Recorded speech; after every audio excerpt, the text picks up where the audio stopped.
আল্লাহর বান্দা যুবক সিদ্ধান্ত নিয়েছে, আমি নির্জন জায়গা পাহাড়ের চূড়া ছাড়া দেখি না। রহমতের নবী ঘটনার বিবরণ দিয়েছে। ওই যুবক পাহাড়ের চূড়ায় যাইয়া ইবাদতের জন্য ছোট একটা জায়গা নির্দিষ্ট করে ওখানে শুধু ইবাদতে কাটায়। একদিন, দুদিন, 3 দিন সিদ্ধান্ত নিল এতই মজা, কোনদিন এই পাহাড়ের চূড়া ছেড়ে আর বের হবে না, কোথাও যাবে না। ঘরের মধ্যে বৃদ্ধা মা, আর কেউ নাই। ওই যুবক ইবাদতের মজা পেয়েছে। ও আল্লাহর বান্দা, ইবাদতের মধ্যে একটা আলাদা মজা আছে। এই মজা যে না পায় সে বুঝবে না। কুমিল্লার রসমালাই যে না খাবে তাকে বয়ান করে বোঝানো যাবে না। সেজদার মধ্যে যে কি মজা, যে সেজদার না দেয় তারে বোঝানো যায় না। যুবক ইবাদত কইরে মজা পেয়ে গেছে, পাহাড়ের চূড়ায় ইবাদত করে, বাড়ি ঘরেরও কোনো খেয়াল নাই, অতি আবেগে ইবাদত গুজার হয়ে গেল। এদিকে ঘরের মধ্যে বৃদ্ধা মা পাগলনির মতো হয়ে গেছে, আমার সন্তান আমার কাছে আসে না, ইবাদতের জন্য পাহাড়ে গেল। আমি মা কেমন যেন একটু পাগলনির মতো হয়ে গেলাম। সন্তানের চেহারাটা যদি দেখতে না পাই, আমি মায়ের কলিজাটা শান্ত করতে পারি না।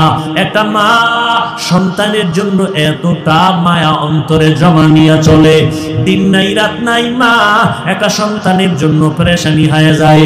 ঘর থেকে যখন বের হয়, আমি তো এখন বড়, আমার সংসার আছে, আমার স্ত্রী পরিবার আছে, আমি তো এখন বাংলাদেশে চলতে কোনো টেনশন লাগে না। এরপর মা টেলিফোন করে, বাবা কোথায় আছো, খানা কখন খাইছো, কখন ঘুমাইছো, বাসায় গেছো নি, গোসল করছো নি, দেখছেন নি। এর নাম মা, এর নাম কি? আর সন্তান বড় হয়ে গেছে, কিন্তু মায়ের কাছে সন্তান এখনো শিশুর মতো। আমার এত সম্মান, কিন্তু মা যতই মানুষ আমারে বড় মনে করে, মায়ের কাছে আমি শিশুর মতো। আপনিও শিশুর মতো। ঘর থেকে বের হইয়া গেলে না আসা পর্যন্ত মায়ের অন্তরে স্থির থাকে না। অন্তরের মধ্যে একটা পাগলের মতো হাউ মাউ একটা আগুন জ্বলে, কখন বাবা আসবে। যুবকেরা তো পাগল, ঘর থেকে কেমনে বের হবে? ঘুমের তো উঠে নামাজ রোজা তো নাই, সারা রাত মোবাইলের ডিউটি করছে। 10টায় উঠে, আম্মু একটু গরিপুর যাবো। কেন? কয় আমার এক বন্ধুর সাথে মোলাকাত। আর ওদিকে তো মরণের আর এক ফাঁদ হাতের মধ্যে আছে, বাইক। যুবকদের মরণ নতুন ফাঁদের নাম বাইক। মা কয় আসবি কখন? কয় 1 ঘন্টা, গরিপুর থেকে চলে আসবো। মা তো কাজ করতেছে, কান সজাগ আছে, আমার সন্তান গরিব দিয়ে তাকায় 1 ঘন্টার মধ্যে চলে আসবে। 1 ঘন্টা চলে গেল, 2 ঘন্টা চলে গেল, 3 ঘন্টার সময় মায়ের অন্তরে একটা বাড়ি মারছে। মা মোবাইলটা নিয়ে টেলিফোন করে, বাবার কাছে কেউ ধরে না। দীর্ঘ টাইম মোবাইল করার পরে হঠাৎ কে যেন রিসিভ করে বলে, কে তুমি? বলে মোবাইলওয়ালার মা। কার বাবা নাই, আছে, বাবার কাছে দাও। বাবা মোবাইলটা কানে লাগায় কয়, কে তুমি? বলে তুমি কে? বলে আমি মোবাইলওয়ালার বাবা। বাড়ি কই? বলে আমার বাড়ি গাজীপুরের থেকে ভিতরে, এখানে। তাড়াতাড়ি চলে আসো গরিপুর বাজারে, সন্তানের লাশটা নিয়ে যাও। বাইক রাস্তার এক পার্শ্বে পড়ে আছে, লাশ আর এক পার্শ্বে, মাথা থেকে রক্তক্ষরণ হচ্ছে, তাড়াতাড়ি নিয়ে যাও। ইদানিং কালে যত মরণের খবর, অধিকাংশ সুস্থ মানুষ আর যুবকের লাশ বেশি। আর বাইক তাড়াতাড়ি মরার এক বুদ্ধি। আর অ্যাক্সিডেন্ট হইলেও তো মারাত্মক কঠিন অ্যাক্সিডেন্ট, বাঁচার উপায় থাকে না। ওই মায়ের অন্তর দাউ দাউ করে আগুন জ্বলে। কই আমার সন্তান, তুমি বড় হয়ে গেছো, এটা মায়ের অন্তরে নাই। তোমার চেহারাটা দেখলে মায়ের কলিজা ঠান্ডা হয়। মা অন্তরে অন্তরে ধারণা, আমার ইবাদত করনেওয়ালা সন্তান অনেক দিন হইছে আমার ঘরে আসে না, ইবাদত করে পাহাড়ের চূড়ায়, আমার চেহারা না দেখলে মন ভালো লাগে না। কেমনে আসবে? টেলিফোন নাই, চিঠি নাই, লোকজন নাই। মা সিদ্ধান্ত নিতেছে কষ্ট যদি হয় আমি আমার সন্তানের চেহারা দেখার জন্য আমি প্রয়োজনে পাহাড়ের নিচে গিয়ে দাঁড়াবো।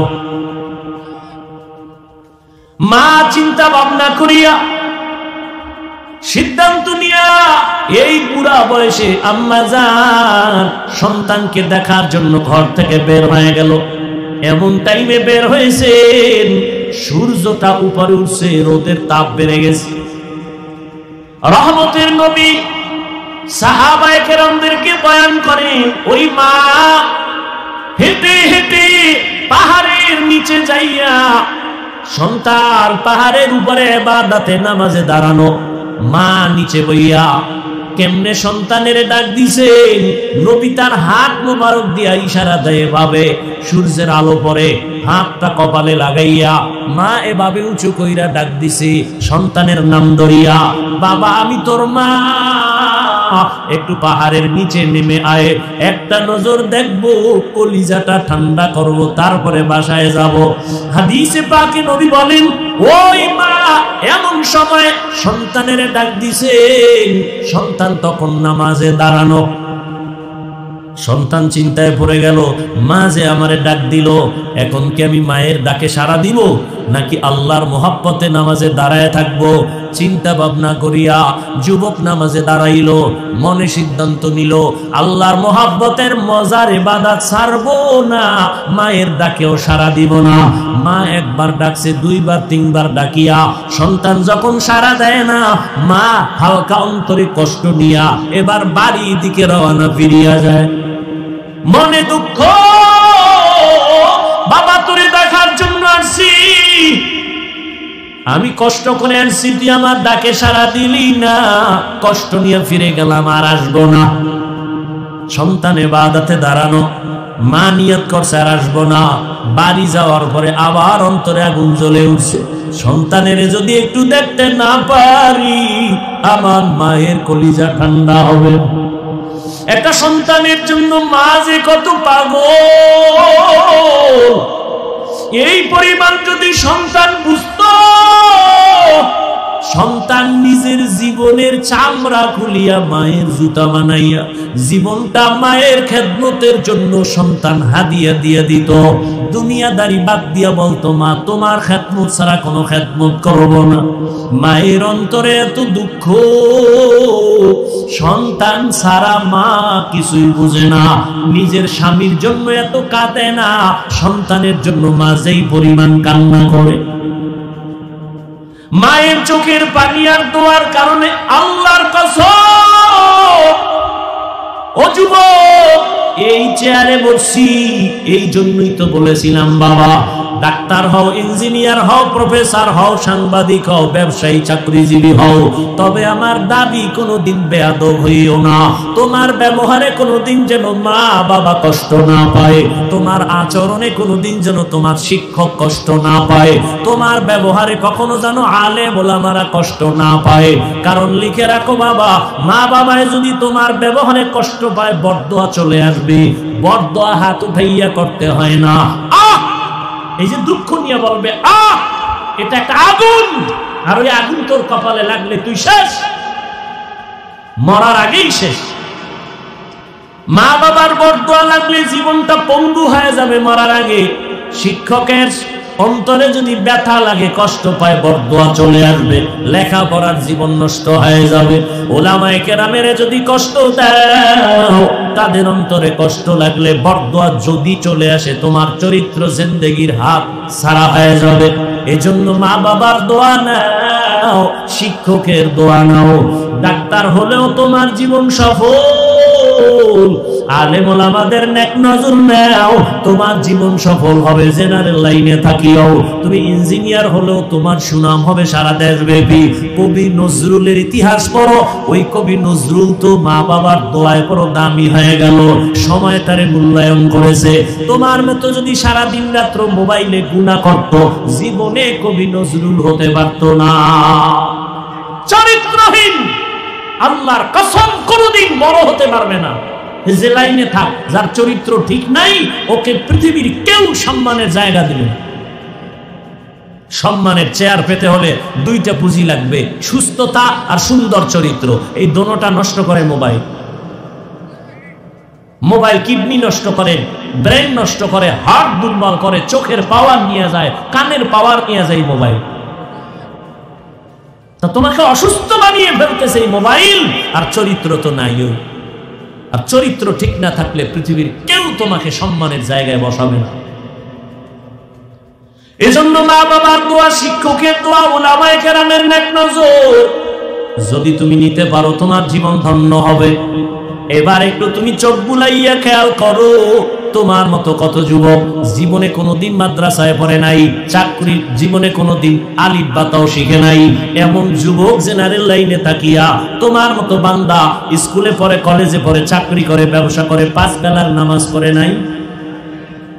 র‍্যাব আর্মি পুলিশ বিডিআর চাকরি করে, নামাজি অভাব নাই। তুমি কেন পারবা না রে যুবক? তোমার মতো যুবক রাস্তায় গাড়ি চালায়, নামাজ ছাড়ে না, বলো বাবা তুমি কেন পারো না? তোমার মতো যুবক তাকায় দেখো ব্যবসা করে, নামাজি, তুমি কেন পারবা না? জানি না কার কপাল বড় খারাপ, কার বর্তমান তোমার কপালে লাগছে তা জানা নাই। এখনো সময় আছে, তওবা করে নাও। মা বাবার দোয়া ছাড়া আল্লাহর কসম কোনোদিন সফলতা আসবে না। ওই মা আজকে ডাক দিয়া ফিরিয়া গেল, সন্তানের পাইল না। বাড়ি যাইয়া বসার পর আবার মায়ের অন্তরে জ্বালা শুরু হয়ে গেল, সন্তানের না দেখলে অন্তর আমার শান্ত হবে না। মা আর কয়েকদিন পর আবার সিদ্ধান্ত নিল, আমার সন্তানটাকে দিয়ে আবার আমি পাহাড়ের নিচে গিয়া ডাক দিব।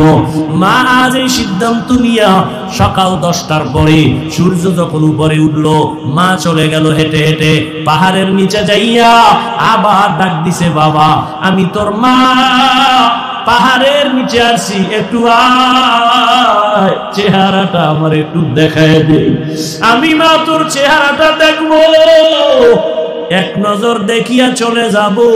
আজও সন্তান নামাজে দাঁড়ানো, নামাজে দাঁড়ায় ভাবতেছে আমি কি মায়ের ডাকে সাড়া দিব নাকি আল্লাহর মুহাব্বতে নামাজেই দাঁড়ানো থাকবো। চিন্তা করে এক পর্যায়ে সিদ্ধান্ত, মা আমাকে ডাক দিছে, তবে আল্লাহর মুহাব্বতের ইবাদতের মজা ছাড়বো না। আজও মা দ্বিতীয় দিনের মতো কষ্ট পাইয়া মা এবার শেষ পর্যায়ে বাড়ির দিকে চলে যায়। সন্তান মায়ের ডাকে আজও সাড়া দেয় নাই, ইবাদতে পাগল হয়ে গেছে।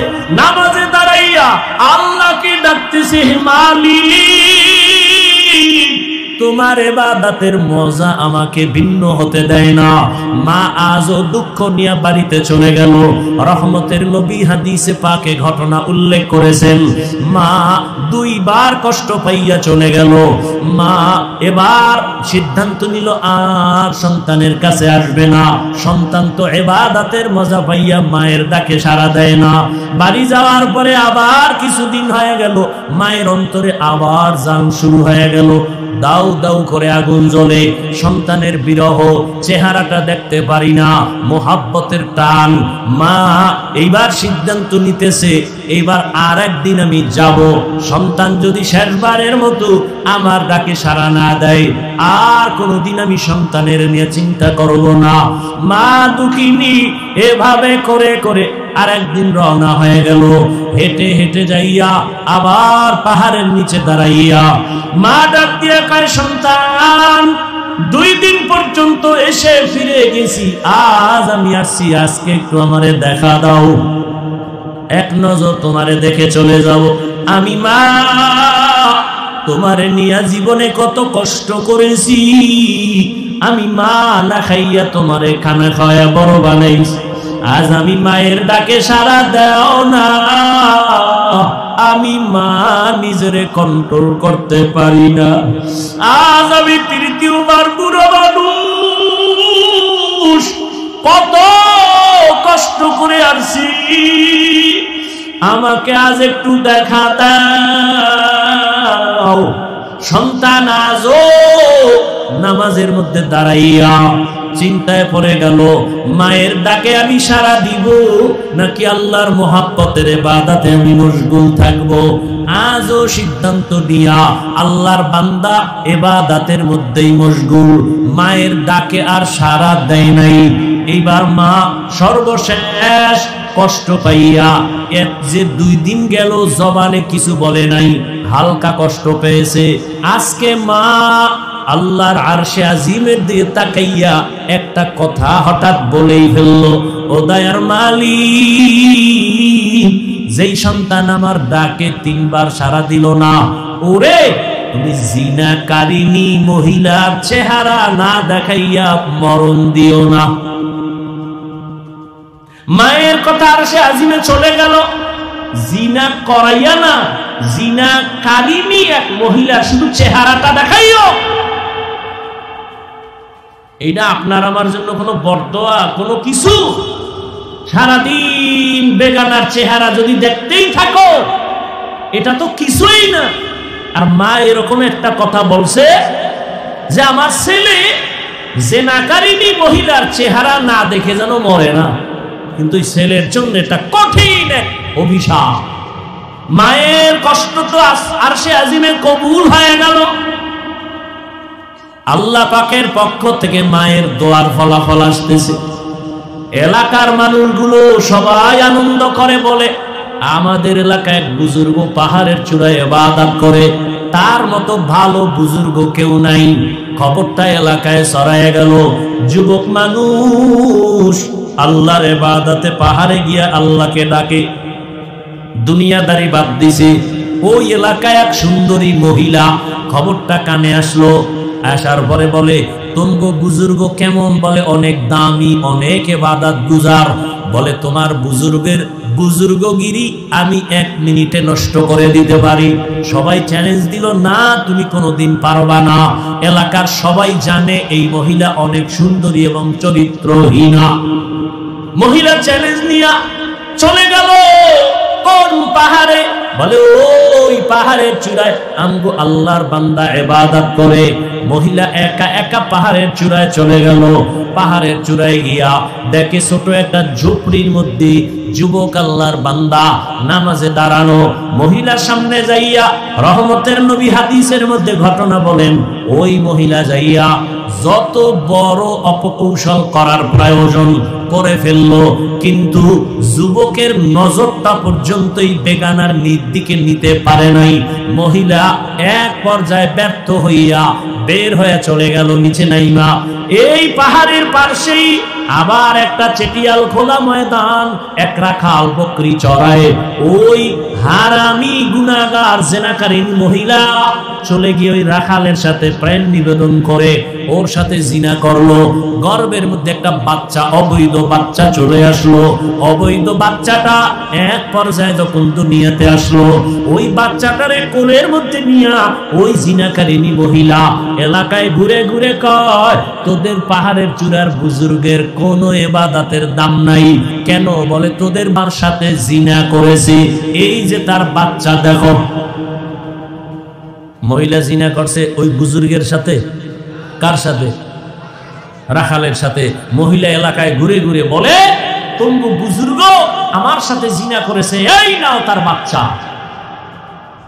এলাকার মানুষগুলো মাথা গরম হয়ে গেল।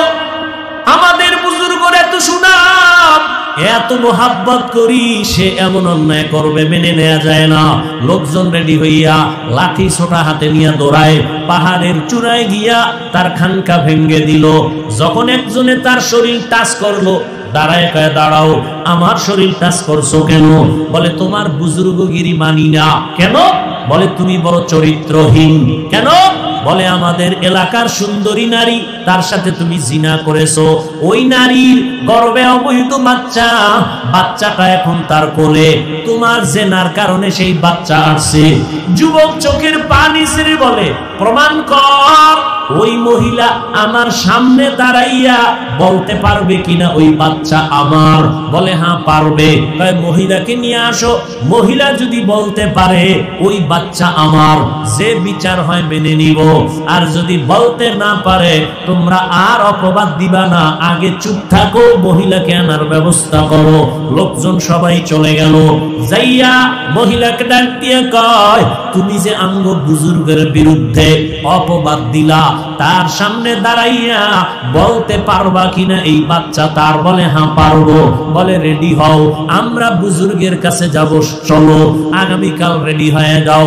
মহিলা রেডি হয়ে গেল, বুজুর্গের সামনে বলবে এই বাচ্চাটা আমার। ভাইরা আমার, একদিকে এত বড় ইবাদত করনেওয়ালা যুবক, অন্যদিকে মায়ের অন্তরের কষ্ট।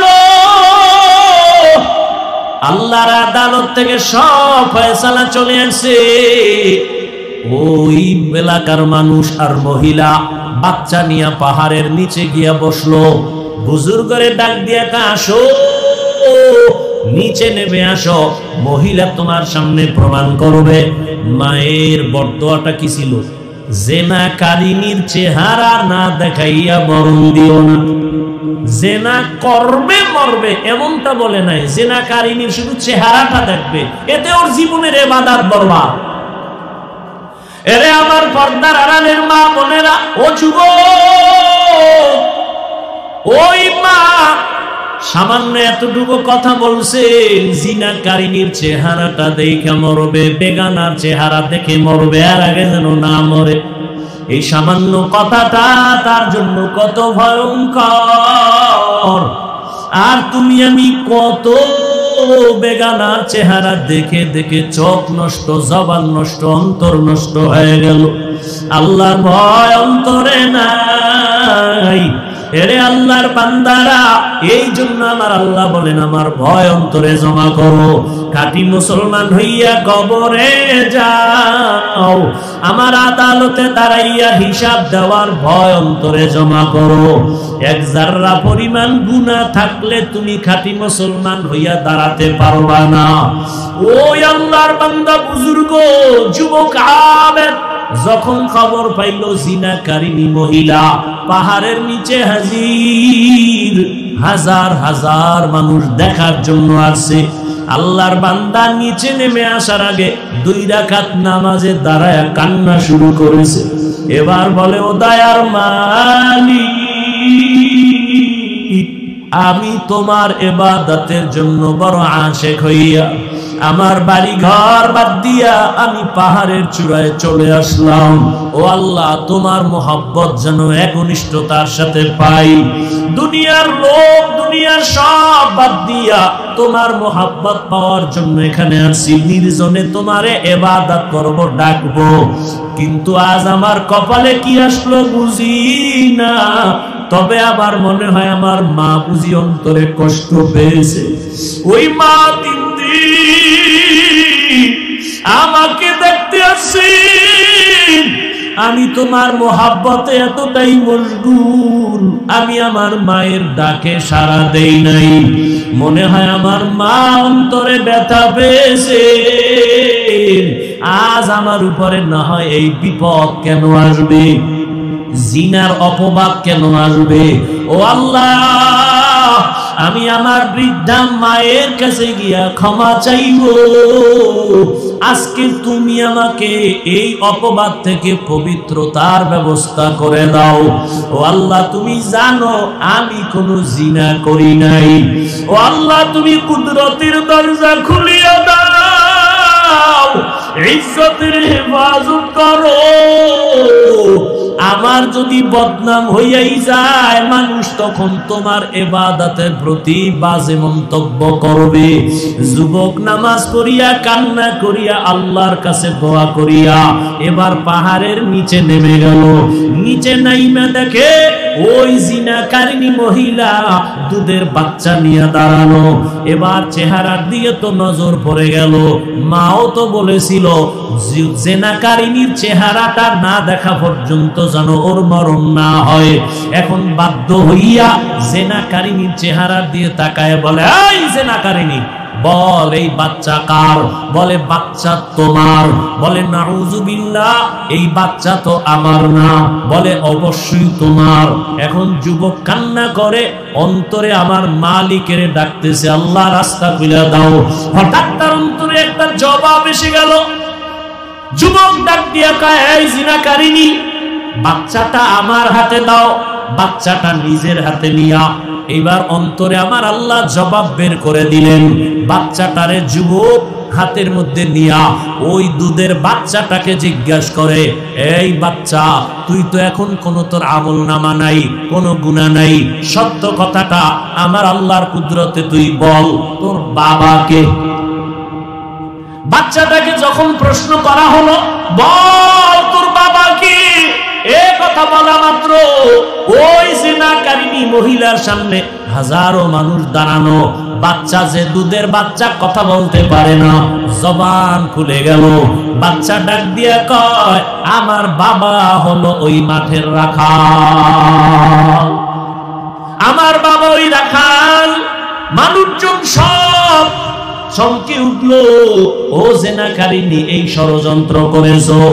আর ওই যুবক পেরেশান, দৌড়ায় গেছে মায়ের কাছে, ও আমার কলিজার মা, তোমার দোয়া ছাড়া আমার সফলতা আসবে না, তুমি আমাকে মাফ করে দাও, আর জীবনে তোমার সাথে বেয়াদবি করব না।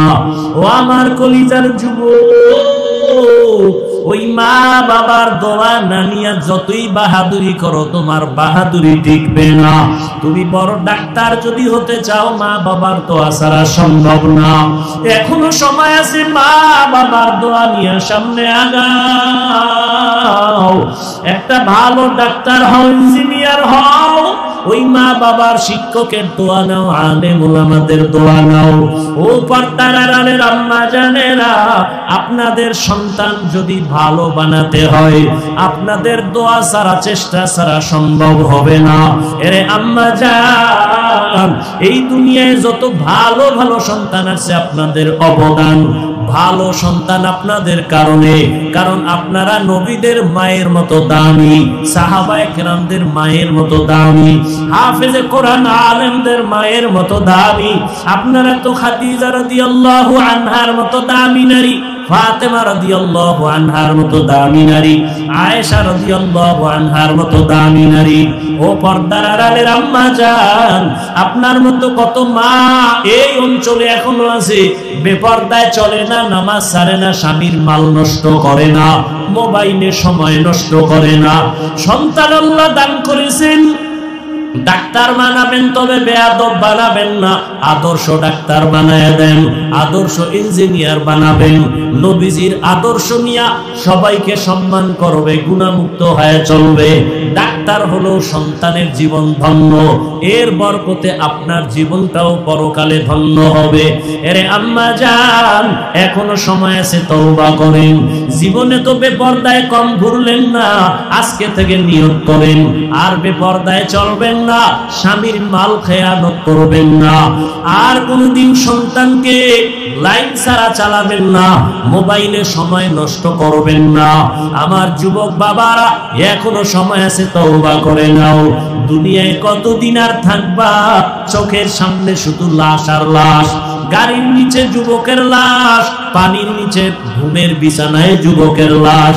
আল্লাহর কাছে তওবা করে নাও, মনের বুঝাও রে মন, জীবনে তো দাড়ি কম কাটলাম না, নামাজ কম ছাড়লাম না, বেপরদায় কম চললাম না, আর জীবন কতদিন আছে জানা নাই। আজকে থেকে তওবা করে নাও, জীবনে আর নামাজ ছাড়বা না, দাড়ি কাটবা না, বেপরদায় চলবা না। মা বাবার দোয়া নিয়া, শিক্ষকের দোয়া নিয়া, উলামায়ে কেরামের পরামর্শ নিয়া, নবীজির আদর্শ মেনে চলবা। তওবা করার মতো যদি অন্তর তৈরি হয়, খাঁটি তওবার নিয়ত যাদের আছে, দুটো হাত আল্লাহকে দেখাইয়া দাও। আয় আল্লাহ, হাতগুলো কবুল করে নেন, তওবা কবুল করে নেন। আয় আল্লাহ, গুনার কারণে ফিরাইয়া দিয়েন না রে মালিক, মেহেরবানি করে আমাদের তওবা কবুল করে নেন। তওবার উপরে মজবুত হইয়া চলার মতো তৌফিক দান করেন, আমিন। আলহামদুলিল্লাহি রাব্বিল আলামিন। والصلاة والسلام على سيد الأنبياء والمرسلين وعلى آله وأصحابه أجمعين يا أرحم الراحمين يا أرحم الراحمين يا أرحم الراحمين رب ارحمهما كما ربياني صغيرا اللهم إنك عفو كريم تحب العفو فاعف عنا اللهم إنا نسألك رضاك والجنة ونعوذ بك من سخطك والنار উদয়ার মালিক গুনাহের বোঝা নিয়ে আপনার দরওয়াজায় হাজির কুদরতের নজর দিয়ে দেখেন এই ময়দানে কত আপনার গোলাম ওলামায়ে কেরাম মুরব্বি হাজী সাহেব ব্যবসায়ী চাকরিজীবী ছাত্র ভাই যুবক মা বোনেরা হাত তুলেছেন উদয়ার মাওলা গুনার কারণে বেজার হয়ে খালি বিরাইয়া দিয়েন না তওবার নিয়তে হাত তুলেছি আর গুনাহ করব না আয় আল্লাহ গুনার কারণে আমার হাত না পাক আমার চোখ না পাক আমার জিহ্বা না পাক আমার অন্তর না পাক মেহেরবানি করে আমাদের জীবনের সব গুনাহগুলো মাফ করে দেন আল্লাহ আয় আল্লাহ মাহফিল কবুল করে নেন আয়োজনকারী সহযোগিতাকারীদেরকে কবুল করে নেন এলাকায় শান্তি দান করেন মা বোনদের আবেদা পর্দাওয়ালা বানায় দেন সন্তানগুলো নেককার বানায় দেন আয় আল্লাহ প্রত্যেক মা বাবাকে আদর্শ সন্তানের মা বাবা বানায় দেন আয় আল্লাহ আমার কলিজার যুবকদের দিনদার বানায় দেন মোবাইলের গুনাহের থেকে হেফাজত করেন পরীক্ষার্থী যারা কামিয়াবি দান করেন আয় আল্লাহ এলাকার ঘরে ঘরে শান্তি দান করেন সুন্নাতওয়ালা জিন্দেগি দান করেন সারা দুনিয়াবাসীকে মাফ করে দেন আয় আল্লাহ প্রবাসে যারা ব্যবসা চাকরি করে হেফাজত করেন বাংলাদেশ শান্তির দেশ বানায় দেন জুলুম থেকে হেফাজত করেন পাঁচ ওয়াক্ত নামাজি আমাদের বানায় দেন নামাজ কাজা হওয়া থেকে হেফাজত করেন নবীজির রওজায় গিয়া সালাম দেওয়ার তৌফিক দান করেন বাইতুল্লাহর গিলাফ ধরে লাব্বাইক বলার তৌফিক দান করেন তৌফিক দান করেন الحمد لله الذي جعل الشمس والقمر في حسبان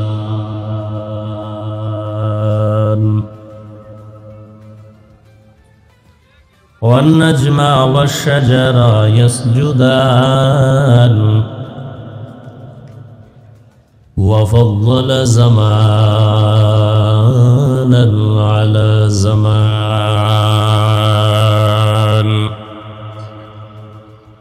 كما فضل مكانا على مكان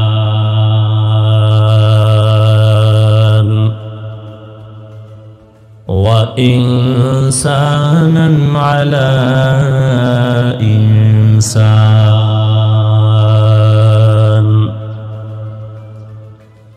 ونشهد أن لا إله إلا الله وحده لا شريك له لا ضد له ولا ند له ولا مثل له ونشهد أن سيدنا وسندنا وحبيبنا وحبيب ربنا وطبيبنا وطبيب قلوبنا ومولانا محمدا عبده ورسوله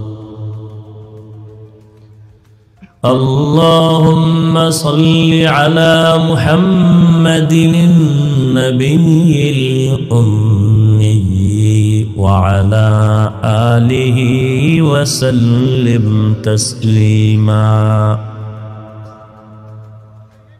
وبعد فأعوذ بالله من الشيطان الرجيم بسم الله الرحمن الرحيم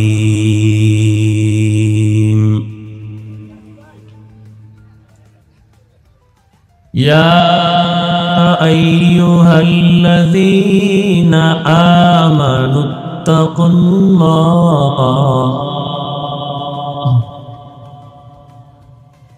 يا أيها الذين آمنوا اتقوا الله حق تقاته ولا تموتن إلا وأنتم مسلمون.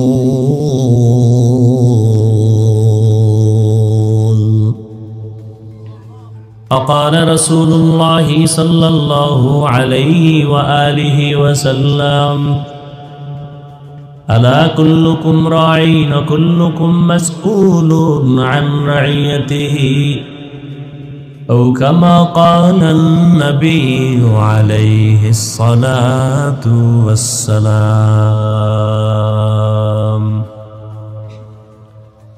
صدق الله مولانا العظيم وصدق رسوله النبي الأمي الكريم ونحن على ذلك من الشاهدين والشاكرين والذاكرين والحمد لله رب العالمين. سبحانك لا علم لنا إلا ما علمتنا إنك أنت العليم الحكيم. رب اشرح لي صدري ويسر لي أمري واحلل عقدة من لساني يفقهوا قولي.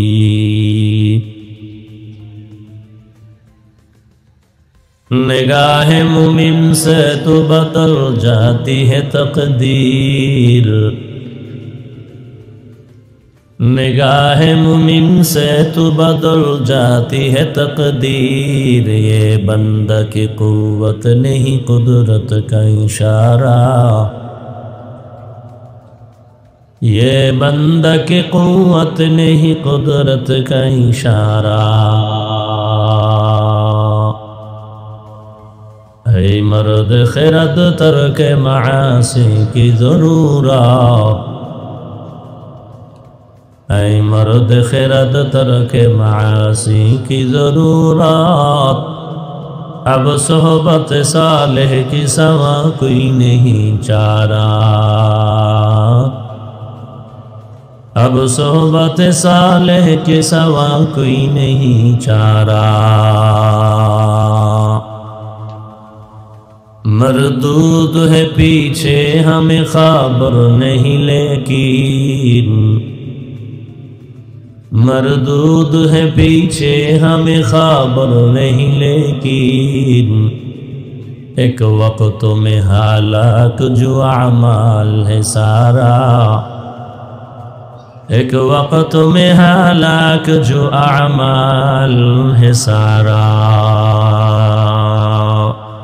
দৈনন্দিন জগৎপুর তালুকপাড়া সকল কবরবাসীদের রুহের মাগফিরাত কামনায় 2 দিনব্যাপী তাফসীরুল কোরআন মাহফিল, প্রথম দিন 12 ফেব্রুয়ারি 2025।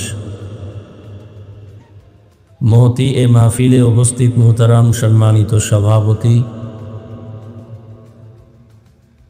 হযরত উলামায়ে কেরাম, অত্র অঞ্চলের বিভিন্ন স্থান থেকে আগত আল্লাহ পাকের আশিকিন, জাকিরিন, শাকিরিন, মুহিব্বিন, মুরব্বিয়ান এজাম, কলিজার টুকরা আমার সমবয়সী যুবক বন্ধুগণ, স্নেহের ছোট ভাই, পর্দার আড়ালে মাইকের আওয়াজ শ্রবণরতা সম্মানিত মা ও বোনেরা, যে আল্লাহ আমাদেরকে সুস্থ রেখেছেন, এবং পৃথিবীর শ্রেষ্ঠ মজলিস উলামায়ে আহলে হকের মজলিস, গুনাহ মাফের মজলিস, তওবা কবুলের মজলিসে হাজারো লাখো মানুষের ভেতর থেকে বাছাই করে আল্লাহ আমাদেরকে আশা বসার তৌফিক দান করেছেন। নেয়ামতের শুকর আদায়ার্থে ইমানের আওয়াজ উঁচু করে এক আওয়াজে সকলেই কালিমাত শুকর উচ্চারণ করি, আলহামদুলিল্লাহ। দরুদ ও সালাম সৈয়দুল মুরসালিন রহমাতুল লিল আলামিন শফিউল মুজনিবিন খাতামুন নবিয়্যিন সৈয়দুস সাকালাইন ইমামুল মুরসালিন শফিয়ে আযম রসুল আকরাম রহমত আলম নবিয়ুল আরব আল আজম हबीब किबरिया अशरफुल अंबिया सैयदुल अंबिया शफीअ महशर साक़ी कौसर आक़ा नामदार मदीना का ताजदार आफ्ताब नबूवत फ़ख्र मौजूदात सैयदुल मखलूक़ात हज़रत मुहम्मदुर रसूलुल्लाह नबीजिर दरूद पढ़ले गुनाहार पढ़लेन ना केन भावे आছেন হ্যাঁ অজে বসলে অনেকের ভাব বেড়ে যায়, জোরে পড়লে সম্মান না জানি কমে যায়। সবাই জবান খুলে মহব্বতে পড়েন সাল্লাল্লাহু, আবার পড়েন। একবার পড়বেন, একবার সাথে সাথে 3টা পুরস্কার পেয়ে যাবেন। তাই সোজা হয়ে বসো। 1 নম্বর পুরস্কার 10টা গুনাহ মাফ হয়ে যাবে। দ্বিতীয় পুরস্কার 10টা নেক আমলনামায় যোগ হবে। তৃতীয় পুরস্কার আল্লাহর দরবারে 10 গুণ মর্যাদা বেড়ে যাবে। 10টা গুনাহ যে মাফ হলো, এই 10টা গুনাহ আল্লাহ নেক দ্বারা পরিবর্তন করে দিবেন। ছোট একটা আমল কিন্তু পাওয়ার অনেক বেশি। দরুদ এমন একটি আমল, ভাই নয়েজটা কমাও না, যেই দরুদের আমল করলে দুনিয়াতে অনেক লাভ, আখেরাতে তো আছেই। শরীরের সমস্যা, সংসার, পরিবার, ব্যবসা, চাকরি, যে কোনো ক্ষেত্রে সমাধানের একমাত্র আমল দরুদের আমল। কমপক্ষে 300 বার দরুদের আমল করা উচিত। কতবার? তবে শর্ত 2টা। 1 নম্বর শর্ত হলো খুব নির্জনে পড়তে হবে এবং পবিত্র অবস্থায় পড়তে হবে। সেই নির্জন সময়টা কখন? আমার দৃষ্টিতে ফজরের পরে অথবা ঘুমের আগে বিছানায় বসে তসবিহ হাতে নিয়ে, সময় থাকলে নামাজের দরুদ, সময় কম হলে সংক্ষিপ্ত দরুদ 300 বার পড়ে ডান কাতে কিবলার দিকে চেহারাটা ঘুরায় যদি ঘুমিয়ে পড়েন, এভাবে আমল যদি লাগাতার চালু রাখতে পারেন, ইনশাআল্লাহ ঘুমের মধ্যেই রসুলের সাথে মোলাকাত হয়ে যাবে। আল্লাহ পাকের দরুদের আমল করার মতো আমাদেরকে তৌফিক দান করেন। দুনিয়াতে তো বহু বাহাদুরি করি। আজকে আমি 1 লাইনের বাহাদুর, আপনি আর 1 লাইনের বাহাদুর, কিন্তু এই বাহাদুরির যে কোনো মূল্য নাই, এটা দুনিয়াতেই শেষ সময় দেখায় দিয়ে এরপরে মানুষ চলে যায়। কথিত আছে পৃথিবী শাসন করেছেন 2 জন, শোষণ করেছে 2 জন। শাসক যিনি শাসন করেন তাকে বলে শাসক, যিনি শোষণ করে সে হলো শোষক। শোষণ করে যে সে জালেম, শাসন যিনি করেন সে আদেল। শোষণ করেছে পৃথিবী 2 জন, শাসন করেছেন পৃথিবী 2 জন। একটা অক্ষরের শব্দের কারণে কথার টার্গেট ভিন্ন হয়ে যায়। শোষণ করেছে 2 জন, নমরুদ, বখতে নাসার। শাসন করেছেন 2 জন মুসলমান, শোষণ করেছে 2 জন কাফের। একজন শাসক সুলাইমান পয়গম্বর, আর একজন শাসক জুলকারনাইন, অনেকে সেকান্দার বাদশাহ বলে। এই বাদশাহ জুলকারনাইনের একটা জীবনের শেষ কথা আছে ইতিহাসের পৃষ্ঠায়। ইন্তেকালের সময় তিনি বলে গেলেন, গোটা দুনিয়াই তো শাসন করলাম, ইন্তেকালের পরে জানাজা হবে, কাফনের ভেতর থেকে আমার হাত দুটো এরকম বের করে বাজারে ঘুরে দিয়া এরপরে কবরে নিবা। তার ওসিয়ত মতে তাই করা হলো।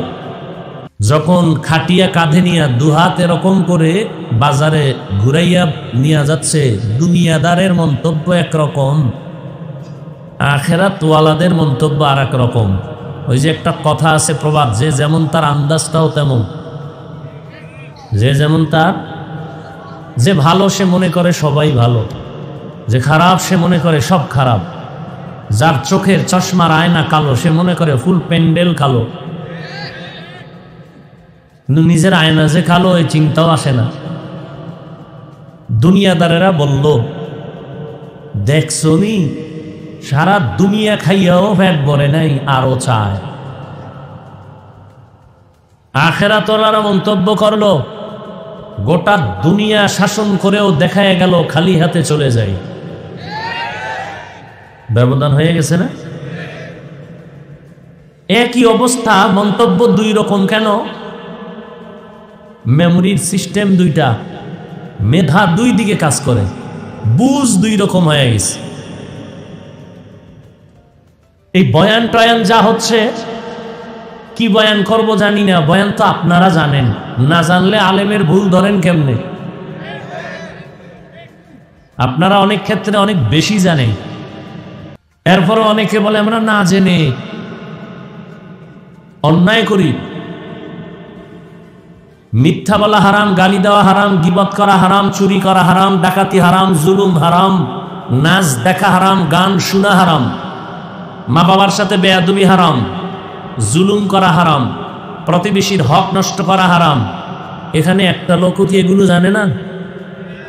এরপরও কেন বলেন জানি না? মানুষ বড় চালাক, অন্যায় করে ধরা পড়লে বলে না জেনে করছে, মাস্তানি করার সুযোগ পাইলেই বলে আমরাই সব জানি। হুজুর কি জানে? হুজুরেরা কি জানে? আমরাই জানি। আর আকামে ধরা পড়লে বলে না জেনে করেছে। আল্লাহ হেদায়াত দান করুন। তাহলে একই অবস্থা, মন্তব্য দুই রকম হলো কেন? বুঝ দুই রকম হয়ে গেছে। এই জন্য বয়ানের মূল থিম হলো বুঝ ঠিক করা। দেখেন এখানে আপনারা যারা বলছেন, যুবক ভাইরা, বক্তার এলেম আর আমল দিয়া বয়ান হয় না, কথাটা মনে রাখবেন। বয়ান ভিন্ন জিনিস। বহু এলেমওয়ালা সে অনেক সুন্দর বয়ান করবে, মিথ্যে কথা।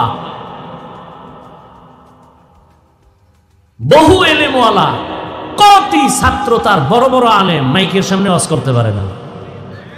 বয়ান ভিন্ন জিনিস, খুব খেয়াল করবেন। বয়ানের মতো হওয়ার জন্য দুই পুঁজি লাগে, একটা গোপন আর একটা ওপেন।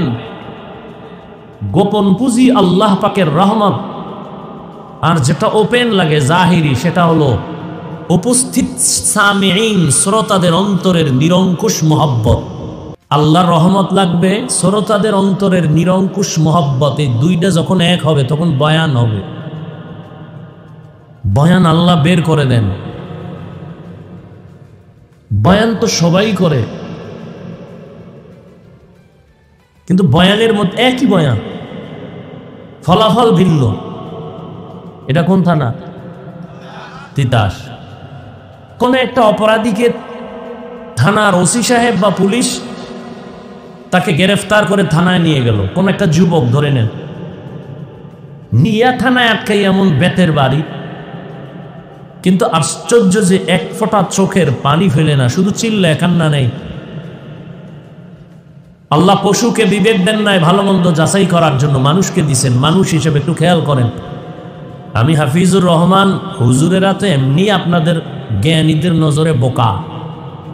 আপনারা হুজুরদেরকে বোকা মনে করেন, এবং বলেও বেড়ান চায়ের দোকানে, হুজুরেরা কি জানে। আর আমি হাফিজুর রহমান তো ট্রিপল বোকা, আমার এলেম নাই, আমল নাই, আল্লাহ কি জন্য কণ্ঠ দিছে তাও জানি না। আপনারাই বলেন হাফিজুর রহমান কি ওয়াজ করবে, কেচ্ছা কাহিনী ছাড়া, আর তার কাছে কোনো ওয়াজ নাই। আপনারাই বলেন, আবার আপনারাই বয়ান শুনতে আসছেন, জানি না এর মধ্যে কি হিকমত। তো বোকা হইয়া কিছু কথা বলি, মানুষ হিসাবে একটু চিন্তা করবেন, অনুরোধ থাকলো।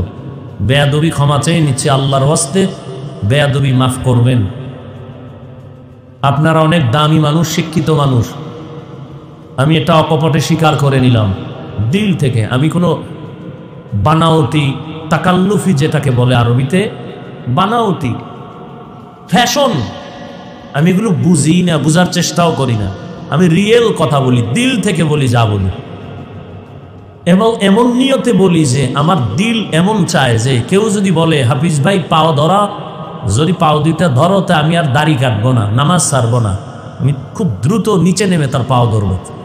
এতটা দিল নরম করে আমি বয়ানে বসি,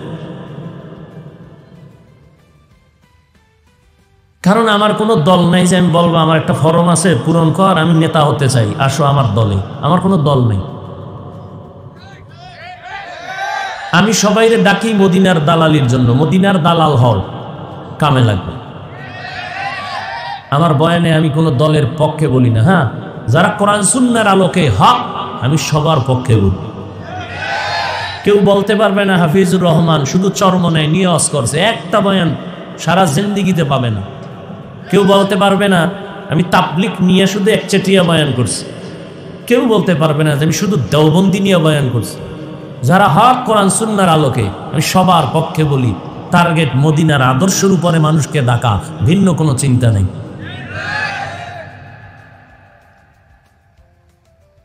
তো খেয়াল করেন তো, এখানে আপনারা যারা বসছেন আমরা সবাই কিন্তু মুসলমান, মুসলমান না? সহজ কথা, আপনার আল্লাহ আমার আল্লাহ দুইজন না এক?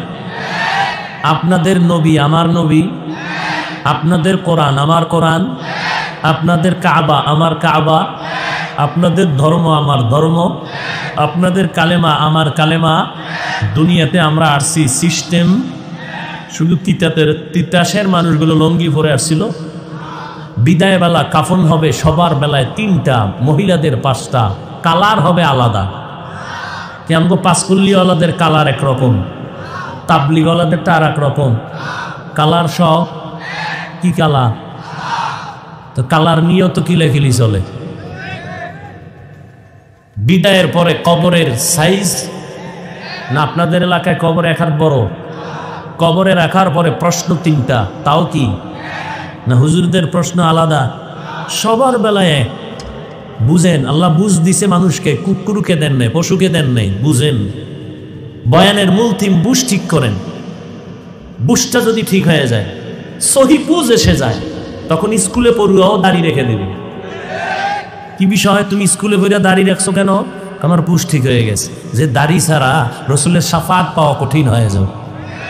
বুঝ আর কিছু নাই। বয়ানের সব আপনারা জানেন, বয়ান শুধু বুঝ ঠিক করা, অন্য কিছু না। এজন্য হাদিস শরীফে আল্লাহ রসুল বলেন, মাইয়ুরিদিল্লাহু বিহি খাইরান ইউফাকিহহু ফিদ্দীন, আল্লাহ যাকে বেশি মহব্বত করেন তাকে দ্বীনের সমুজ দান করেন, তাফাক্কুহ ফিদ্দীন দান করেন। একটা হলো তাআল্লুম ফিদ্দীন, দ্বীন সম্পর্কে জানা, আর একটা হলো তাফাক্কুহ ফিদ্দীন, দ্বীন সম্পর্কে বুঝে মেনে নেওয়া, চলা। তাআল্লুম ফিদ্দীন অর্থাৎ দ্বীন সম্পর্কে জ্ঞান অর্জন করা, এটা আম, এটা হিন্দু জ্ঞান অর্জন করে দ্বীন সম্পর্কে। কিন্তু তাফাক্কুহ ফিদ্দীন এটা খাস। আল্লাহ তাআলা যাকে পছন্দ করেন তাকে তাফাক্কুহ ফিদ্দীন দান করেন। তার মানে সে দ্বীন যতটুকু জানে তার থেকে বেশি মানে। তো আপনার আমার আল্লাহ এক, নবী এক, কোরআন এক, কাবা এক, ধর্ম এক, কালেমা এক, ইসলাম এক, কাবা এক, বিদায় বেলা কাফন এক, কালার এক, কবর এক, প্রশ্ন এক। তাহলে আপনাদের বয়ান করবো কেন? বয়ান তো হিন্দুদেরকে করব, খ্রিস্টানকে করব, যারা আল্লাহ চিনে না, নবী চিনে না, কোরআন বুঝে না, হাদিস বুঝে না। আপনারা তো আল্লাহ চিনেন, নবী চিনেন, কোরআন বুঝেন, হাদিস বুঝেন, আপনাদের বয়ান করব কেন? কেন না, আপনাদের পিছনে তালি দিতে দিতে 12 মাস শুধু আমি একা, হাজারো লাখো আলেম তাবলিগওয়ালারা আপনাদের পেছনে দৌড়ায়, পীর মাশায়েখরা দৌড়ায়, বক্তারা দৌড়ায়, জুমার খতিবের মেহনত, 12 মাস শ্বাস পালানোর জায়গা নাই, নিজের মাইয়া পোলা বউ নিয়ে ভাবার টাইম নাই, উম্মত নিয়ে ভাবে সব আলেমরা। এজন্য বলি, এ জাতি তোমার পেছনে একমাত্র আপন বন্ধু উলামায়ে কেরাম, আর সবগুলো চান্দাবাজ আর ধান্দাবাজ। তুমি যার পিছনে ঘুরে ঘুরে নামাজ ছাড়ছো, তুমি যার পেছনে ঘুরে ঘুরে দাড়ি কেটেছ, কি পাওয়ার আশায় নামাজ ছেড়েছো, কার পেছনে? সে চান্দাবাজ আর ধান্দাবাজ। লিখে রেখো, সাথে আঘাত লাগলে তোমার দল থেকে নাম কাটবে না, কল্লা কেটে ফেলবে। লিখে রাখো। সোনার বাংলার রাজনীতি বুঝো, সবগুলো চান্দাবাজ আর ধান্দাবাজ। স্বার্থে আঘাত লাগলে তোমারে মারার লেগে তোমার শত্রু দরকার নাই। তুমি যেই বন্ধুরে লইয়া এরপর সারা রাত মোবাইলে আকাম করো, তুমি যেই পিছনে ঘুরা ঘুরা এক প্লেটে খানা খাও, সে বন্ধু তোমার জন্য একটা ছুরি রেডি রাখছে। স্বার্থে আঘাত লাগলেই তুমি মাইনাস। ভাগাভাগিতে কম পড়লেই বলবে ওরে মাইনাস কর। কেন? তা আমার ভাগে কম পড়ে গেছে, ওরে মাইনাস কর। তোমার দলের লোক তোমাকে মারার জন্য রেডি, আলাদা কোনো শত্রু দরকার নেই। কিন্তু তোমার নিরেট কলিজার বন্ধু, বলে রাখি, ভালো করে বলে রাখিও, তোমার নিঃস্বার্থ কলিজার আপন বন্ধু এদেশের উলামায়ে কেরাম ছাড়া কেউ না। সবাই ভাবে নিজের দল ক্ষমতা সেয়া, আলেম ভাবে নিজের সব বাপ উম্মত। আলেম চিন্তা করে আমার ইমামতি থাক বা না থাক খবর নাই, আমার বয়ান চলবে না চলবে জানা নাই, কিন্তু উম্মতের চিন্তা নিয়ে প্রত্যেকটা আলেম 24টা ঘন্টা মেহনত করে। আমাকে ছোট্ট একটা জবাব দিবেন, সঠিক কথা বলবেন, কোনো দালালি করবেন না। এই জমিনে সব দালাল, সবাই কি দালাল। আর শামসুল হক ফরিদপুরি রহমতুল্লাহ আলাই, যার মাদ্রাসা গোপালগঞ্জের টুঙ্গিপাড়া গৌহারডাঙ্গা মাদ্রাসা, বিশাল বড় মাদ্রাসা, যে শামসুল হক ফরিদপুরি এত বড় বীর ছিলেন, পাকিস্তান পিরিয়ডে ইংলিশের উপরে ডিগ্রি নেওয়া ব্যক্তি আইয়ুব খানকে বলেছিল, আয় আইয়ুব খান, টাকা দিয়ে গরু কিনা যায়, শামসুল হকরে কিনা যায় না। সেই শামসুল হক ফরিদপুরি তিনি এক বয়ানে লিখেছেন, এ দুনিয়ায় যত মানুষ সব পাগল। সব কি? কোন এক আয়াতের ব্যাখ্যায় বলেছিলেন, দুনিয়ায় যত মানুষ সব পাগল, একটা মানুষ পাগল ছাড়া নেই। কেউ টাকার পাগল, কেউ ক্ষমতার পাগল, কেউ নারীর পাগল, কেউ গাড়ির পাগল, কেউ সম্মানের চেয়ারের পাগল, আর একদল পাগল শুধু আল্লাহর পাগল। তা সবাই পাগল না? যে নারীর পাগল ও 24 ঘন্টা ফিকির নারী, যে গাড়ির পাগল ওর 24 ঘন্টা ফিকির ধ্যান খেয়াল গাড়ি, যে ক্ষমতার পাগল 24 ঘন্টা নামাজে দাঁড়াইয়াও ক্ষমতা, সে আর গেল না থাকলো।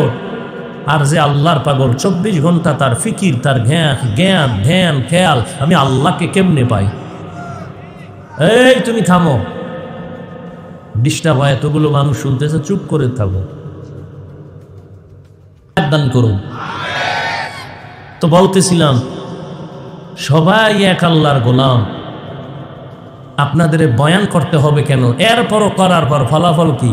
এই যে এত মানুষ এখানে, অনেকে বলবো মাশাআল্লাহ আমাদের আশিকুর রহমান মাসুম ভাই মর্দে মুজাহিদ নিবেদিত প্রাণ দিনের জন্য, এজন্য আজকে এখানে একটা গানের আসর জমায়ে ফেলতেন, কেউ বিরোধিতা করত না, সবাই বাহবা দিত। কিন্তু নিজের ঘামের হালাল টাকা দিয়ে কোরআনের বাগান মিলাইছেন, পেছনে অনেকে অনেক সমালোচনা শুরু করেছে, এই দোষ সেই দোষ। কিন্তু দেখেন তো, আপনারা বলবেন অনেক লোক হয়েছে, কি লাভ হবে এই চাপাবাজি করে? অথচ এখানে বহু আল্লাহর বান্দা বসে আছে, আজকে ফজর পড়ে নাই, জহুর পড়ে নাই, আসর পড়ে নাই, মাগরিব পড়ে নাই, এশাও পড়ে নাই। এখানে এশার জামাত হইছে না? আর আল্লাহর কিছু বেশি আশেকরা ওই সিফায় বিড়ি ডান্সে জামাতে আসে নাই। মুনাজাতের পরে বাসায় গিয়া মোবাইল নিয়ে আবার মোবাইলের ডিউটি তো এখন কঠিন, মা বাবার হক আদায় না করতে পারলেও মোবাইলের হক যথেষ্ট, আল্লাহ যদি উসিলায় মাফ করে। সারা রাত মোবাইল দরজা জানালা বন্ধ করে জেনা চলে ঘরের রুমে রুমে, মোবাইলটা ওপেন করে কবিরা গুনাহ কবিরা গুনাহ কবিরা গুনাহ সারা রাত করে, কানের জেনা, চোখের জেনা, জবানের জেনা, অন্তরের জেনা, সারা রাত চেহারাটা নষ্ট করে ফেলেছে। সে তো মনে করে আমাকে তো প্রিন্স মনে হয়। তুমি কার্টুন হয়ে গেছো, কার্টুন দেখতে দেখতে নিজে কার্টুন হয়ে গেছো। আমাদের বরিশালে কাঠের ঘর বানায় দোতলা, তো আমাদের দেশে ওই যে দোতলা বানায় যে পাটাতন বলে তক্তা দিয়া, যার উপরে এটাকে আড়া বলে, লম্বা আড়া। তো ওই কাঠ খাওয়ার একটা পোকা আছে, ওই পোকায় কাঠ যখন খায় উপরে ফিটফাট, ভিতরে কিচ্ছু থাকে না। প্রত্যেকটা মোবাইলওয়ালা ভেতরের অবস্থা সব ধ্বংস, উপরে দেখা যায় খুব ভালো না। তোমার এই মোবাইলের গুনাহ দেখতে দেখতে কিডনি দুর্বল, হার্ট দুর্বল, ব্রেন দুর্বল, চরিত্র তো নাই, ওই লেখাপড়া নাই। এখন বাকি আছে তোমার ভেতর একটা রূপ, আজরাইল যদি নিয়ে চলে যায় তুমিও নেই। বলে গেলাম মোহব্বত নিয়ে বললাম, কাউকে আক্রমণ করার জন্য। যুবক তুমি কে জানো? তুমি তোমাকে চিনো না। এই জন্য আল্লাহ কোরআনে নিজে বলছেন, নিজে বলেন আমাকে চিনতে চাও আগে নিজেকে চেনো। ওয়াফি আনফুসিকুম আফালা তুবসিরুন, তুমি নিজের মধ্যে তাকাইয়া কেন গবেষণা করো না? এজন্যই তো আল্লাহর প্রিয় বান্দা যারা তারা বলেন মান আরাফা নাফসাহু ফাকাদ আরাফা রাব্বা, যে নিজেকে চিনে সে তার রবেরও চিনে। তুমি আমার আল্লাহকে চিনো না কেন? তুমি তোমাকে চিনো না। তুমি কে? তুমি কোথায় ছিলে? চিন্তা করো। তুমি আমি এমন একটা দুর্বল ছিলাম, জমিনে যেদিন আসছি কোনোদিন মা বলে ডাক দিতে পারি নাই, বাবা বলে ডাক দিতে পারি নাই। তোমার আমার এতটাই দুর্বলতা যে দাঁড়াতেও পারি না, পেটের ভেতরে ক্ষুধা, বলতে পারি না আম্মু খানা দাও। ঘুমের প্রয়োজন, বলতে পারি না শীত লাগে কাঁথা দাও, গরম লাগে পাখা দাও। তোমার আমার জীবনের প্রথম পুঁজি ছিল শুধু কান্না আর কান্না আর কান্না। এই কান্না দিয়ে সব আশা পূরণ করেছো রে বাবা। কান্না দিয়ে কি চাও? বাবাও বুঝে না, শুধু মা বুঝেন। বাবা একা বাচ্চা কাঁদে কেন? মনে হয় ক্ষুধা লাগছে। আম্মাজান বলে না, ক্ষুধার কান্না না, মাত্র 5 মিনিট আগে খাওয়াইছি। এখন কেন সন্তান কান্না করে? বলে এখন কান্না করে ঘুমাবে, ঘুমের আগে বাচ্চাদের কান্না আছে। বাচ্চার কান্নায় কখন কি চায়? আল্লাহ মায়ের ভেতরে একটা চুম্বুক লাগায় দিছেন, মা সারা কেউ বুঝে না, বাবাও বুঝে না। তোমার আমার জীবনের প্রথম পুঁজি হলো কান্না। ওই কান্নাটা ধরে যদি রাখতে পারো, মা বাবার থেকে 99 গুণ মায়া মোহাব্বত আমার আল্লাহর বেশি। মায়ের কাছে যদি শুধু কান্না দিয়া জীবনের সব আশা পূরণ করতে পারো, আমার মালিকের দরবারে যদি এক ফোঁটা চোখের পানি ছেড়ে দাও, আর যদি বলো আল্লাহ মাফ করে দাও, বলা লাগবে না, টাকা লাগবে, এটা লাগবে, আল্লাহ কয় শুধু সারেন্ডার হ, আমি তোর জীবনের প্রয়োজন বলার আগে মিটাই দিব। আতিনা ফি দারে দুনিয়া না হাসারম, আতিনা ফি দারে উকবা না হাসান, ইয়া দিয়াসাল মুস্তাগীসিন ইহদিনা লিফতিখারা বিল উলুমে ওয়াল গিনা, হর গড়ি দে নেকো তু তৈয়ার है जो न मांगे उससे तू बेजार है। হাজারো লাখো মানুষ হইছে ওয়াজে, ফজরে মসজিদ খালি, কি লাভ হবে? আদিকের এই চাপাবাজি করলে সারা জীবনের বয়া এক পালায় যদি ওজন করো, ফজরের 2 রাকাত সুন্নতের সমতুল্য হবে না। রহমতের নবী বলেন قال رسول الله صلى الله عليه وآله وسلم بين العبد وبين الكفر ترك الصلاة মুমিন আর বেঈমানের মধ্যে ব্যবধান হলো নামাজ। বেঈমানেরা নামাজ পড়ে না, মুমিনেরা নামাজ ছাড়ে না। বুঝ ঠিক করার জন্যই সব। আপনিও মুসলমান, আমিও মুসলমান, আপনার আমার আল্লাহ এক, নবী এক, কোরআন এক, কাবা এক, ধর্ম এক। অথচ আমি আপনাকে বয়ান করি টুপির জন্য, দাড়ির জন্য, নামাজের জন্য, পর্দার জন্য, হালালের জন্য। কেন? আপনিও মুসলমান, আমিও মুসলমান।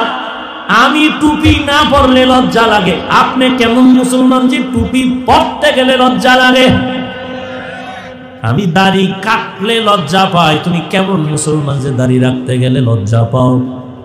আমি মসজিদে না ঢুকলে লজ্জা পাই, বাবা তুমি কেমন মুসলমান যে মসজিদে ঢুকতে গেলে লজ্জা পাও? আমি পর্দা না করলে লজ্জা পাই, তুমি কেমন মুসলমান যে পর্দা করতে গেলে লজ্জা পাও? একমাত্র কারণ হলো বুঝের অভাব। সহি বুঝ এখন অন্তরে আসে নাই। আর বুঝটা তৈরি করার জন্য একটা মেডিসিন লাগবে। ওই মেডিসিনের নাম হলো তাকওয়া।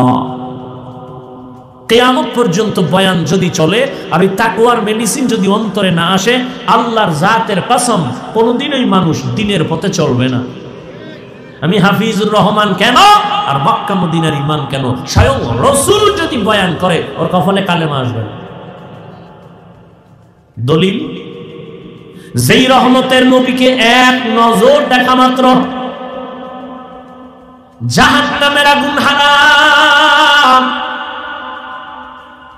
যেই রহমতের নবীকে এক নজর দেখলে পেটের ক্ষুধা থাকে না, সেই রহমতের নবীকে একবার আর একদিন না, টানা 13 বছর দেখলো, বয়ান শুনলো, কালেমা বলল না। এত বড় বেঈমান কপাল পোড়ার নাম জানেননি? কি নাম? অন্যদিকে 27 বছরের একটা যুবক তরবারি নিয়ে দৌড়ায় নবীকে জবাই করবে। কয় বছরের যুবক? রহমতের নবীর সামনে আইসা চেহারা মুবারক দেখা তরবারি ফালায় বলে, রহমতের নবী আমারে মাফ করে দেন, কালেমা রশি আমার গলায় পড়ায়া দেন। রহমতের নবী বলে হাতটা দাও। যুবকের হাত ধরে নবী একটা নজর দিলেন। রহমতের নবীর রহমতির নজর লাগা মাত্র কলবের মধ্যে পাওয়ার বেড়ে গেল। তরবারি নিয়ে দাঁড়ায় গেল বাইতুল্লাহর পাশে। ধমক দিয়া কয়ে, রে আল্লাহর দুশমনেরা, ইসলামের দুশমনেরা, মুহাম্মদের প্রয়োজন নাই। যদি কোনো সাহস থাকে ওমরের তরবারির সামনে দাঁড়া, আমার তরবারি তোমাকে ফয়সালা করার জন্য যথেষ্ট। দেখছেন নি কারবার? তরবারি নিয়ে দৌড়াচ্ছে, নবীকে জবাই করবে, আর সে কালেমাওয়ালা হয়ে গেল। এর নাম কপাল। কপাল যদি পুড়িয়া যায়, রসুলের বয়ানও কপাল খুলে না। আর কপাল যদি খুলে, রসুলকে জবাই করতে এসেও কালেমা বলে। আল্লাহ আমাদেরকে হেদায়েত দান করুন, সহিহ বুঝ দান করেন। ভাই যতই বাহাদুরি করি, আজকে আমি বক্তা বক্তা ভাব, আপনি খুব ক্ষমতার ভাব, টাকার ভাব, সাদা কাফনে যেদিন ঢুকবো সেদিন সব ভাব শেষ। নাকি কাফনে লেখা থাকবে বড় হুজুরের লাশ, টাকাওয়ালার লাশ, কোটি টাকার মালিক দেখো অভাব হয় না দূর, গরিব ঘুমায় আরাম করে মনটা বাহাদুর। ফেরাউনের লাশটা দেখো মিশর জাদু ঘরে, খায় না মাটি পোকা মাছি সবাই ঘৃণা করে। হৃদয়ে থাকিবে যার নম্রতা সদা, রহমত আসিবে সেথা প্রভুর ওয়াদা। বড়র বাড়াই থাকলে দিলে রহমত আসবে না, নিজেকে নিজে ছোট মনে করিও সদা। উঁচু জমিন থেকে পানি নিচু জমিনে যায়, তেমনি খোদার রহমত আসে নম্রতার হৃদয়। ভোগবিলাসের বাড়ি গাড়ি পরে রবে সব, ভোগবিলাসের বাড়ি গাড়ি পরে রবে সব। থাকতে সময় স্মরণ করো আল্লাহ আমার রব, থাকতে সময় স্মরণ করো আল্লাহ আমার রব।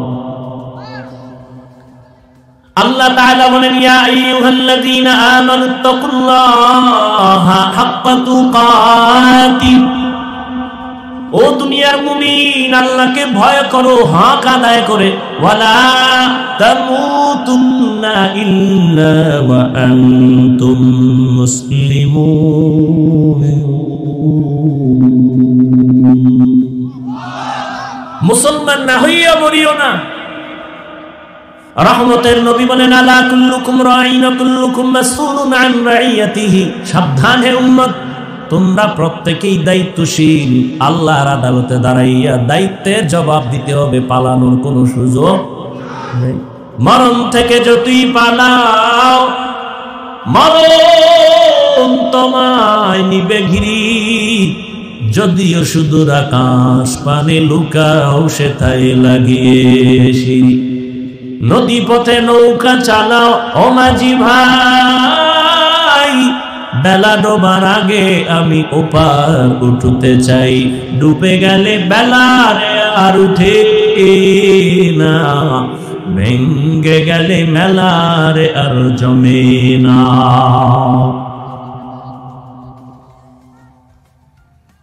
হেদায়েতের মালিক আমার আল্লাহ, কোন বক্তা হেদায়েতের মালিক? এই জন্য আমি বললাম, এত বয়ান ফলাফল জিরো কেন? বুঝের অভাব। বুঝ আসে না কেন? তাকওয়ার অভাব। কিয়ামতের ময়দানে আল্লাহর আদালতে দাঁড়াইয়া সবার হিসাব দিতে হবে। এই প্রোগ্রামের প্রচারণা বহুদিন ধরে চলে। অনেকে নিয়ত করছিল আসবে, কিন্তু আসতে পারে নাই, কপাল বড় খারাপ। হ্যাঁ, যদি জরুরি কোনো কারণে আসতে নাও পারে, রহমতের নবীর হাদিস মতে নিয়ত ভালো থাকলে না আসলেও সওয়াব পেয়ে যাবে। আর একদল আল্লাহর বান্দারা আসেন, কিন্তু অনেকে বেহেশতের এই প্যান্ডেলে ঢুকতে পারে নাই। দোকানে ঘুরে ঘুরে আড্ডা দেয়, গল্প করে। আর একদল এখানে ঢুকছেন, এই প্যান্ডেলের এত দাম, রহমতের নবী বলে বসার সাথে সাথে জীবনের সব গুনাহ মাফ হয়ে গেল। এই বরকতি মজলিসে বসা সবার দ্বারা সম্ভব না, কারণ এমন একটা মজলিস, দুনিয়ার কোন টাকাওয়ালা যদি এমনি বসাইয়া বলে সবাইরে ৫,০০০ করে টাকা দিব, রাত্র ৩টা পর্যন্ত এখানে বসবা। এক নাম্বার কথা হলো, এই জান্নাতি মানুষগুলো পাইতো না, হয়তো কিছু গাঞ্জাখোর পাবে, কারণ ৫,০০০ টাকায় ৫ দিনের গাঞ্জা। এই জান্নাতি মানুষ আসবে না। আর সেই মানুষগুলোকে আনার জন্য কতটা মেহনত। বিশাল বড় সমাবেশ করে দুনিয়ার মানুষকে দেখাবার জন্য, আসা যাওয়ার গাড়ি ভাড়া ফিরি, বসার জন্য ভিআইপি অবস্থা, ফাঁকে ফাঁকে নাস্তা, না দিলে চেয়ারের বাড়ি, এরপরে নিয়ন্ত্রণের জন্য কত র্যাব, কত পুলিশ, কত কিছু। কিন্তু এই ময়দানটা এত মানুষগুলো নিয়ে আসছে, কারো ভাড়া দিছেনি, দিবেনি। নাস্তার কোনো প্রেশানি নাই, বসার জন্য কোনো ভিআইপি ব্যবস্থা নাই। জমিনের মধ্যে এমন দুর্বল বিছানা আর কোথাও নাই। কোন বিয়ার অনুষ্ঠানে যদি এরকম বিছানা দেয়, কেউ বিবাহের অনুষ্ঠানে বসবে না। কিন্তু এখানে বসার পরে ময়লা বিছানায় বসিয়াও মনে কষ্ট নাই। কে বড়, কে ছোট, কে আলেম, কে মূর্খ, সব একাকার হয়ে বসছে। আল্লাহ কয়, ফেরেশতা দেখে বড় ভালো লাগছে, এদের ঘোষণা দিয়া দাও, এদের জীবনের সব গুনাহ মাফ করে দিলাম। আতিনা ফি দারে দুনিয়া না হাসান, আতিনা ফি দারে উকবানা হাসান, ইয়া গিয়াসাল মুস্তাগীসিন হদিনা লফতিখারা বিউলুমে ওয়াল গিনা। হর গোরি দেনে কো তু তৈয়ার है, जो न मांगे उससे तू बेजार है। হেদায়েতের মালিক কে? থাকবেন নি কিছুক্ষণ না? আবার তারিখ দেওয়া আছে, 12টার মধ্যে হাজির হইতে হবে মিস কলে। হ্যাঁ, আল্লাহ হেদায়েত দান করে।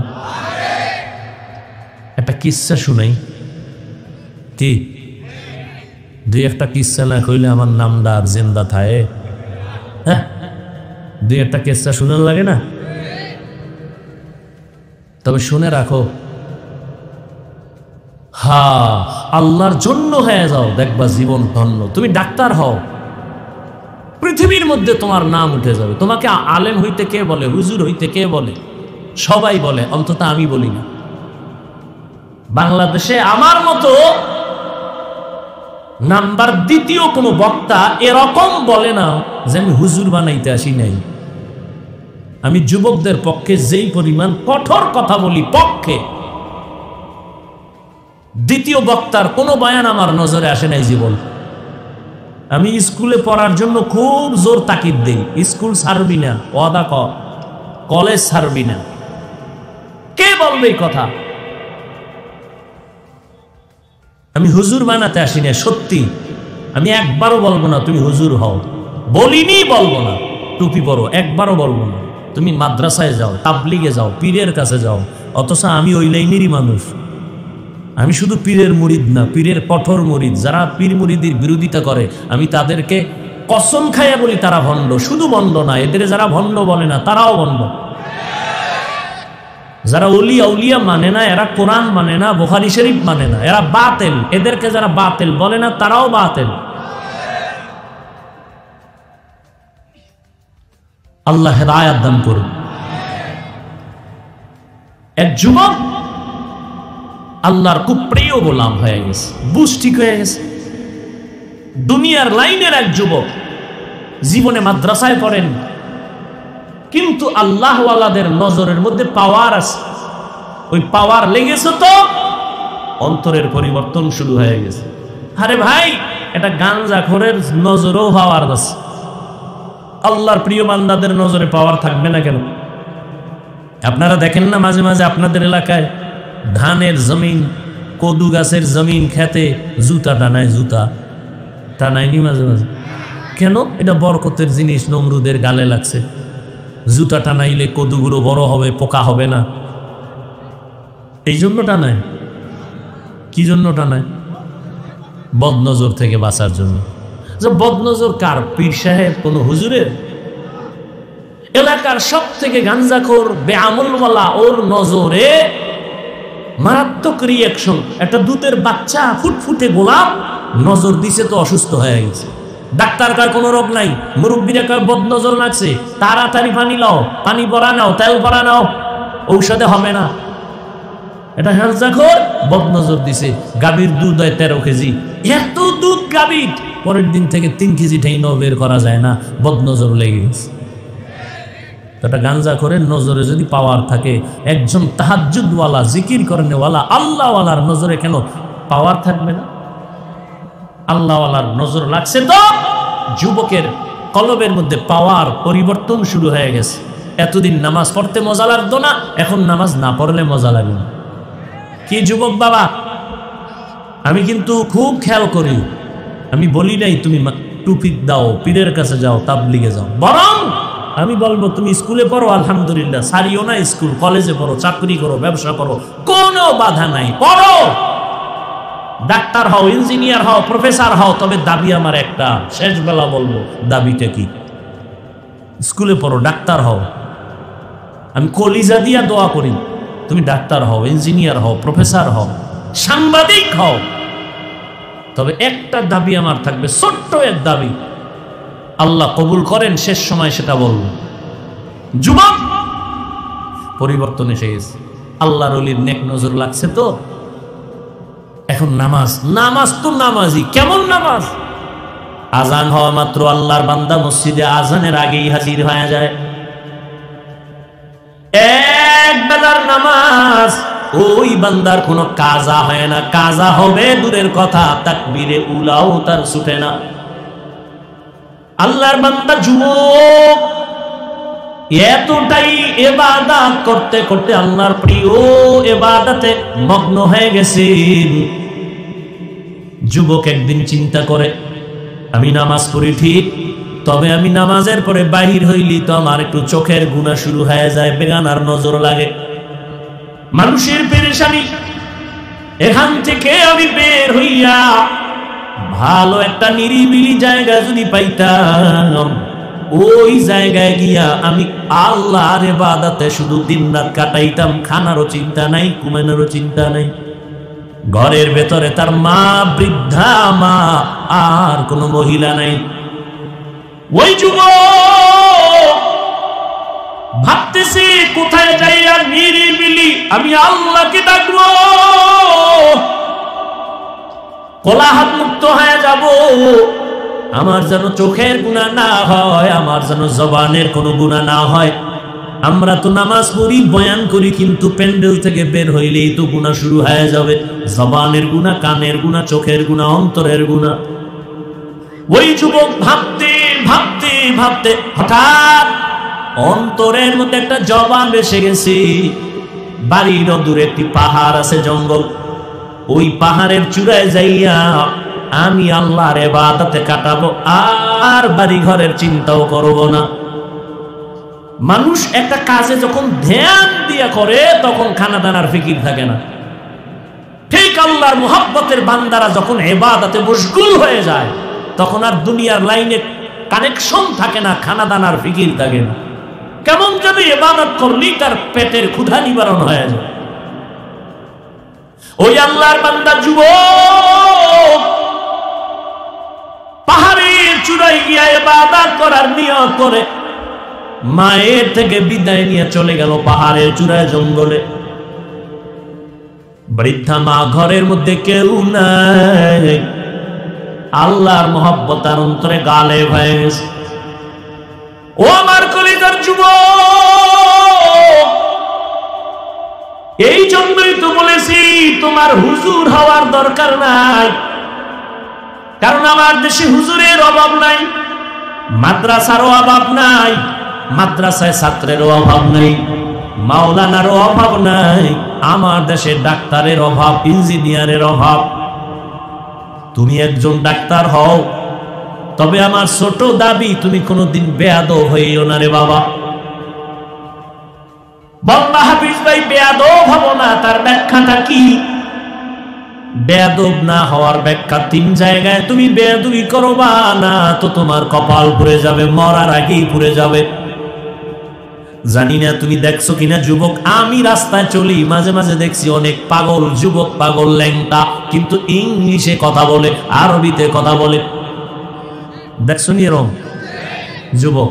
ভাবলাম আরে পাগল একেবারে ইংলিশের উপরে কোচিং করলো না, কখনো সে ইংলিশ শিখে নাই, বরং ভালো স্কুল বা মাদ্রাসার ছাত্র ছিল, বেয়াদবি করার কারণে রাস্তার পাগল হয়েছি। পাগল হইতে কি কোনো মেডিসিন লাগে? ব্রেনের একটা তার শেষ হয়ে গেলেই তো সে ওর পাগল। আর তার মা ঠিক আছে, সব আউলায় নাই, খালি একটু মদ পান কইরা এর মাথা নষ্ট। বউরে মা কয়, এই মদ পান করে কেউ জিকির করছে? হ্যাঁ, আমি বলি তো বাংলাদেশে, সারা দুনিয়ায়, দুনিয়ার লাইনে যত বড় ভিআইপি তত বড় মদখোর। দুনিয়ার লাইনে যে যত বড় ভিআইপি সে তত বড় সুদখোর। বড় সুদখোর না হইলে ভিআইপি হয় না, বড় মদের বোতল না খাইলে ভিআইপি হয় না। আর এগো হাতে যদি দাও ধর্মের চাবি, তো কি উপায়? শিয়ালের হাতে যদি মুরগি দেয় আমানত, শিয়াল ফন্ডি 3 দিন পরে নিমু, শিয়াল কয় মা হোসাই দোয়া হোসাই, 1 সেকেন্ডের জন্য আর দেওয়া হবে না, জিন্দা কেন মরাও না, এটা পেটের ভিতরে কিমা হয়ে গেছে। তো শিয়ালের হাতে মুরগি আমানত রাখলে যা হয়, ধর্মের চাবি সুদখোর হারামখোরের হাতে রাখলে তো তাই হবে। হারামখোরের হাতে ধর্মের চাবি রাখছে কে? জিবরাইল। কথা কন না কেন?